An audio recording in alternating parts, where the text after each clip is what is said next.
my best to also entertain you. First, a little bit about my background, also academic background from mathematics, a little bit economics.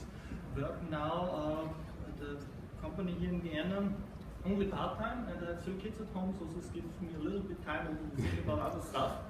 And I think it was a New Year's resolutions workshop where I wrote down my resolutions. I want to give a talk this year. I didn't expect that it will be right now, but let's make the best of this. First, before I start, I have made an observation here at Quantified Self, but never we did really quantify talk. And the only one I think was Larissa when she gave her first talk. Said, okay, she quantifies the heart rate.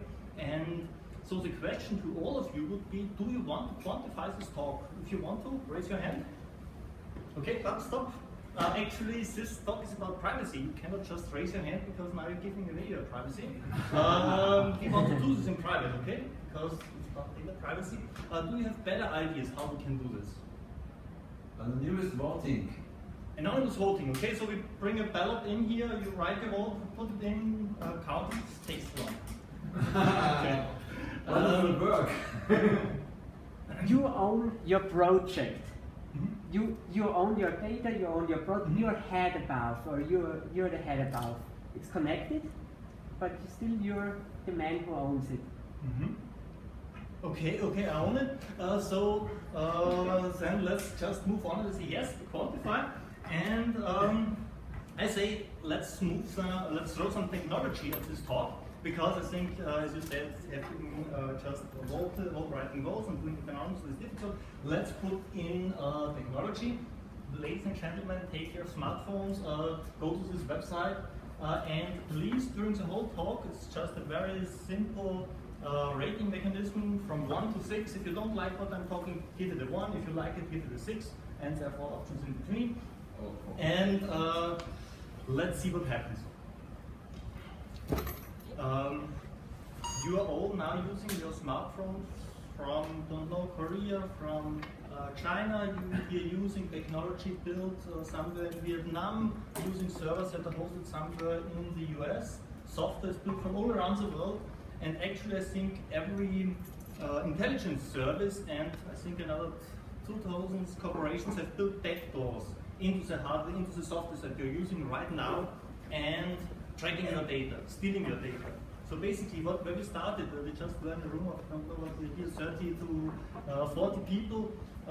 Now we brought this to a global level, and basically our data privacy is completely breached. Don't have data privacy.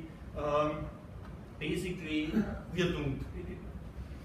So when you're really looking, I mean, also Chris said this, if you have a lot of money, if you can afford it, it is a possibility, but I have looked basically the last 2 years into this topic, read quite a lot, but to be honest, I didn't really find a solution how we can solve this. And what you do when you find questions that you can solve, usually you turn to brighter people, you think about, usually every question is already solved. You don't just have to find the real question. And one thing that struck me, who solved the last big problems? This was the financial crisis 2007. This was basically Angela Merkel. And what did she say? Basically, she said in 2013, internet is new territory. And we all laughed about this.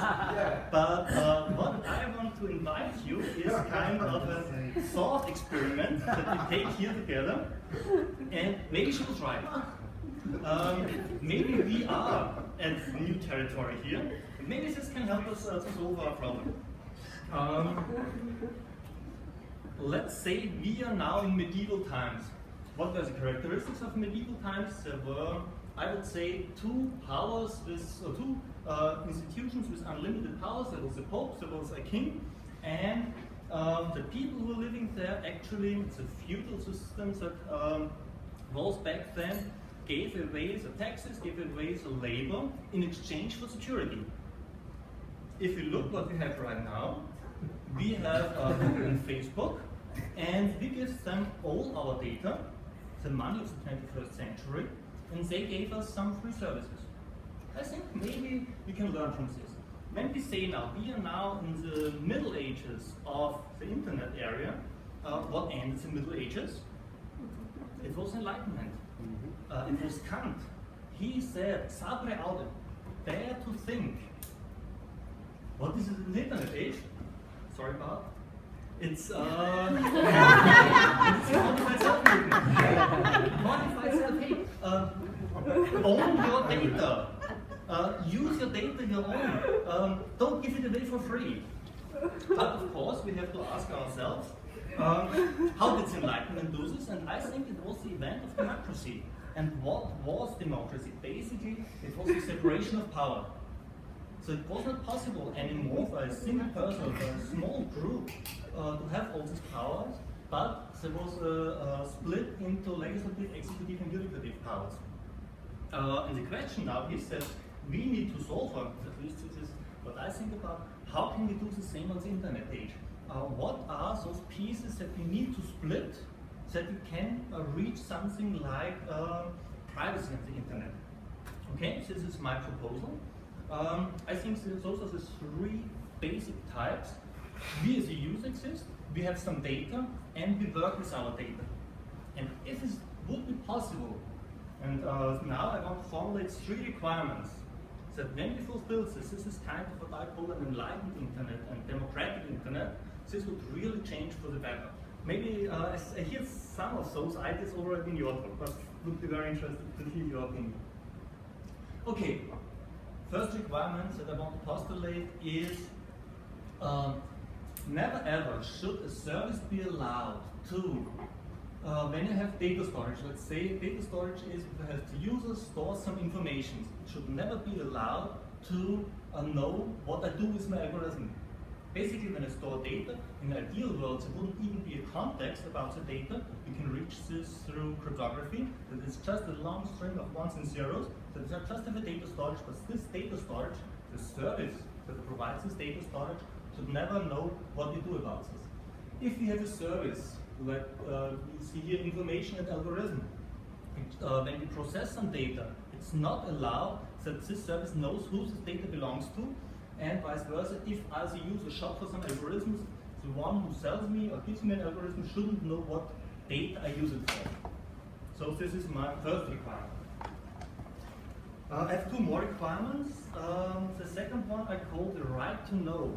When I have somewhere a service that I use, I want to know what this thing is doing, what are the service terms. I don't know if you have ever tried to read service terms. Usually when you really start reading, when you're half of it, there's a new version. And then you can just decide, okay, do I want to finish and have it read at least once, or can I start over? This most probably it will change again. So I think it's very important to have a review and rating system of those services. I want to give you an example where this already happened. Lately, when I bought new light bulbs, I had this one light bulb that was really cheap, but it had this B rating, this orange rating. And then there was another one, I think it was double surprising, that this A++ rating. But I just thought, okay, because of the environment and everything, I want to buy the greener light bulb. And I think we also need such a type of rating for internet services in respect to privacy. I think there are people out there. Recently I heard about this log limits. People who really use their time to read through those terms and give recommendations. I think we need to make those public available, so the people are really aware of what they are using.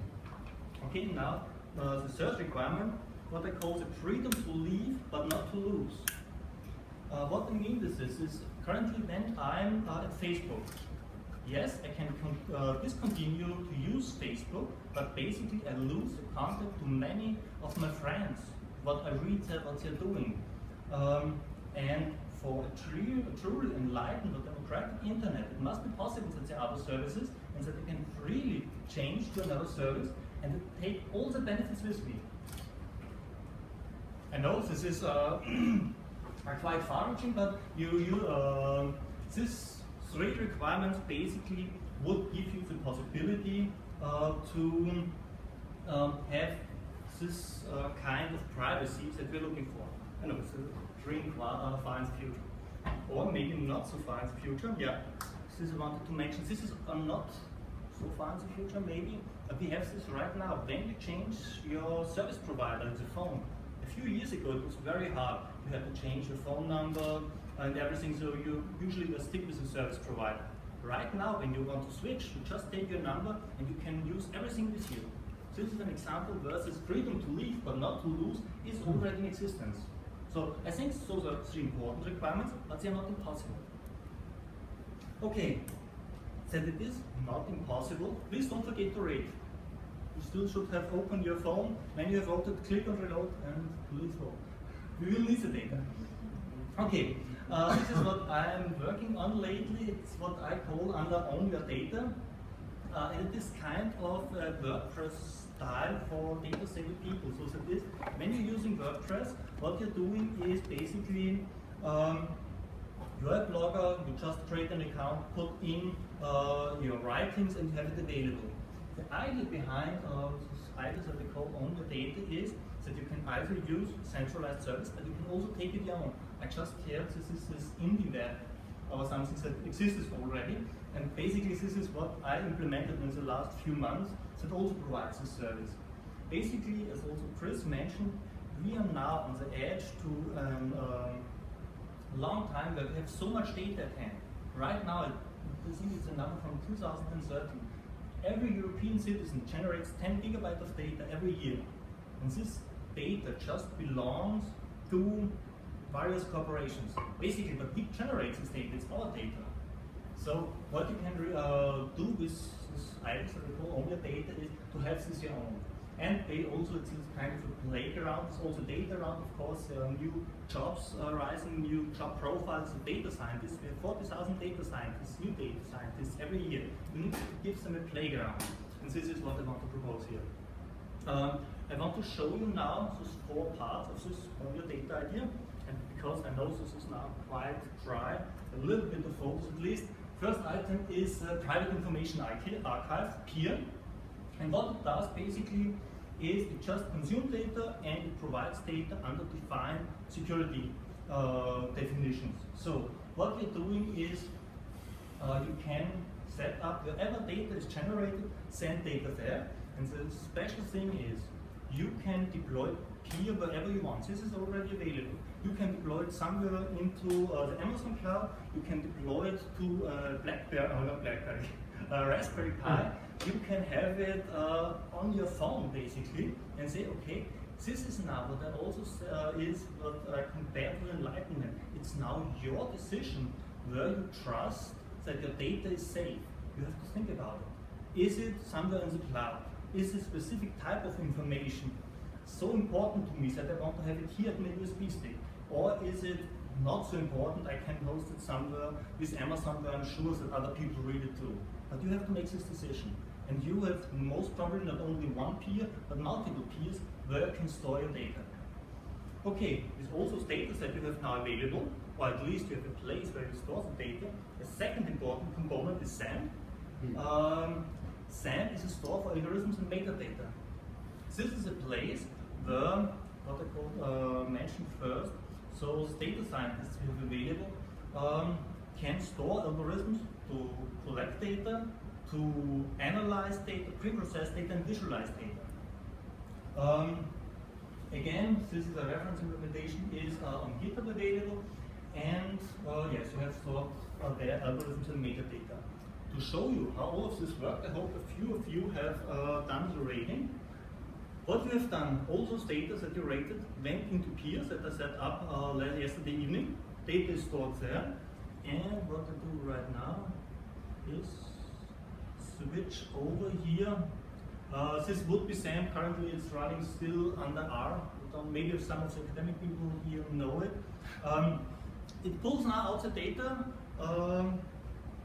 Yes, and here you see what you have done so far.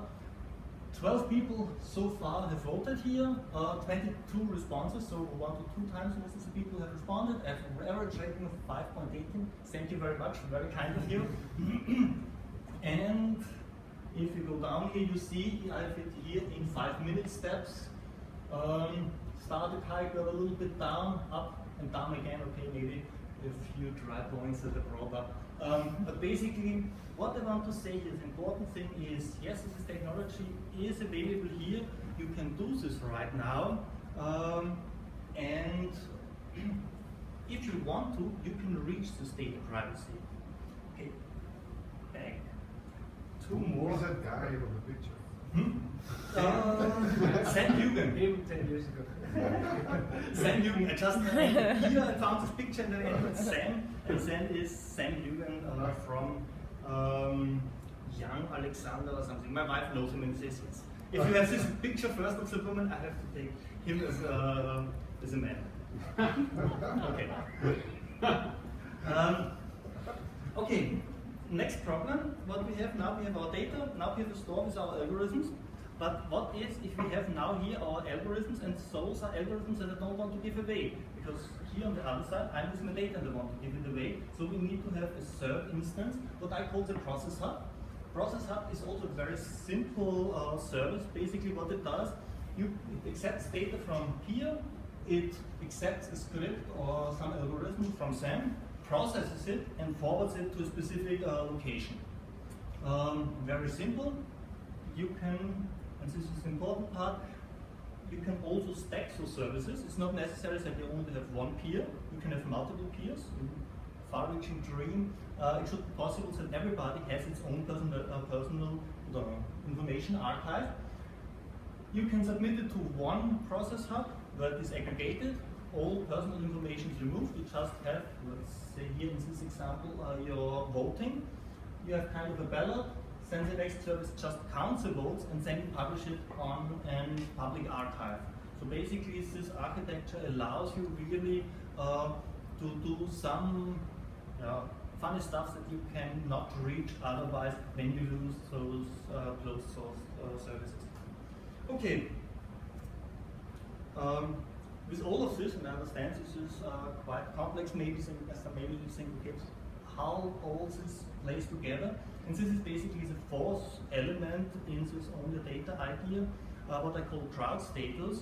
There you can basically experiment with questions, with data that you gather, with data that is maybe already there. Where you can say, okay, I have this new algorithm, I want to try it out with data that is already available, because this is one of the hard things. Usually, at least when I started with quantified self, what should I quantify? What is the meaning of it? And I think it's very important to have a platform where you can talk to others, share data with others, and evaluate this data. This is basically crowd status, and those were the four services that I made in this reference implementation. That I need a data store, I need algorithms, I need to process it somewhere, and some place to experiment with it. Okay? Summary of this talk. What I want for you to take away from this talk. Yes, data privacy is then hard. Basically, you have to think quite a lot. Yes, we as a society have to evolve, have to change how we work with our data. We need corporations to change. I think this is a long-term progress, but as you said, Tris, this is unsustainable, because at some point in time, this is just a huge bubble that will burst, that I'm completely sure of, and the law needs to change. I mean, we are here in Europe. I think we have much better situations than in the US. It should be possible. I mean, it could be dreams that one time there is a law in the European Parliament to say everybody who produces the data is the owner of the data. If this would be really available, imagine what happens if Google had to give away to each and every user the information that they collect through the AdSense program. That Facebook that they collect about every person give away and give it to the people from where the data is from. I think this would be a huge step in innovation. That suddenly not only those few thousand people at Facebook or at Google only have the possibility and do what they are told by this one corporation, because it's the aim of this corporation, but everybody could really use this data themselves. And the other thing is, when you use the services, please think about it, evaluate what you are using based on those three principles that I think at least are very important. Do you have really the separation of power? Do you know what you're doing? And do you have the freedom to leave but not to lose? I think this is Those three things actually I think are quite important. Those are basically summaries of, I provided here some links. I don't know if we put those slides online, but maybe we can do so. There is the P2P Foundation that has quite some few interesting articles. Feudal Security, Bruce Schneier, he's a very knowledgeable man when you talk about internet security, data privacy, I think very important. And also Die Zeit often has some good articles, especially the one after Snowden reveals all the documents, it was very good. And I also put up some of my GitHub projects, but I did the reference implementation. I'm quite sure this is not the end, but just the beginning of what we need to develop as a society. Okay?